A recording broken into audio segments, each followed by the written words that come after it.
Hello, darling. So, welcome to my beauty. Today, we're doing three different cucumber hors d'oeuvres. Look at that, that's an eye. But anyway, we're doing tuna salad first. So, we're doing a tuna salad cucumber hors d'oeuvre. If you don't know how to make tuna salad, then I don't know, but I'm gonna show you anyway. So, you just take a little bit of mayo with a can of tuna, with some sugar and an egg, and some salt and some pepper.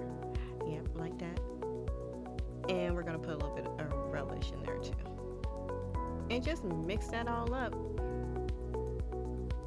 All right, and then we have these cucumber slices. They're supposed to be bite size where you can just like pop them in your mouth, but this cucumber was like really big and I couldn't find any small ones. So anyway, um, we're gonna spread that tuna salad on top of our cucumber and put the other half on top, and you make like a little sandwich hors d'oeuvre. Yeah, look at that. Anyway, we're gonna go to the next one. I got this salmon that I bought at Publix, and we're going to take some cream cheese and we're gonna spread it on our cucumber, and we're gonna take a little piece of the salmon slice. I don't eat seafood and I don't eat raw seafood, but this is for your bougie ones. But anyway, you can take this everything bagel seasoning and put this on top. Yep, yep, yep, yep, yep. And then we're gonna just put that other half on top. Yep, just like the other one. All right, we're gonna go to the other one. Next, we're doing, this is just some homemade hummus. You can buy some hummus, you don't have to make your own.